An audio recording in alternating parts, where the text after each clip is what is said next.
समस्याओं से डरिए नहीं, समस्याओं से लड़िए, उसका सामना करिए।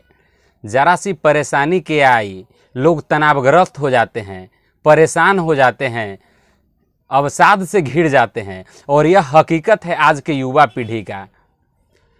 महसूस करिए, जिस युवा पीढ़ी पर देश का भविष्य निर्भर है, जिसके घर की जिम्मेवारी निर्भर है, वैसे लोग अगर तनावग्रस्त हो जाए, अवसाद से ग्रसित हो जाए, तो फिर उस समाज का, उस देश का या उस परिवार का क्या होगा। दोस्तों, हम यही बताना चाह रहे हैं इस वीडियो के माध्यम से कि समस्याओं से जूझने की ज़रूरत है, समस्याओं से लड़ने की ज़रूरत है, उसके सामना करने की ज़रूरत है।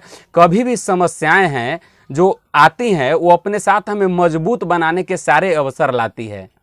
आप महसूस करिए, किसी रास्ते से आप जब गुजर रहे हैं, अचानक से आपके पैर में चोट लगती है और आप दर्द से कराह उठते हैं, बेचैन हो जाते हैं, लेकिन अगले ही पल जब आप उस रास्ते से फिर से आगे बढ़ते हैं, गुजरते हैं, तो बड़ी बारीकी से देखते हुए आगे बढ़ते हैं, ध्यान को एकदम रास्ते पर केंद्रित करके निकलते हैं कि कहीं चोट फिर से ना लग जाए।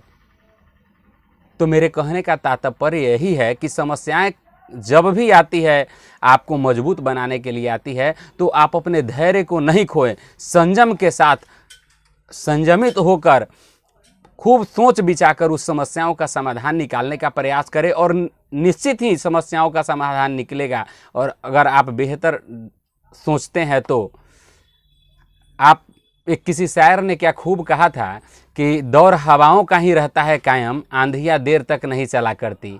दौर हवाओं का ही रहता है कायम, आंधियाँ देर तक नहीं चला करती। दोस्तों, यह बिल्कुल सही है कि आंधियाँ जरा से देर के लिए आती है, उससे ज़्यादा देर नहीं रह सकता है। तो समस्याएं भी बहुत कम समय के लिए आती है, और उसका समाधान भी बड़ा बेहतर तरीक़ा से निकल सकता है अगर आप धैर्य और संयम के साथ निकालें तो।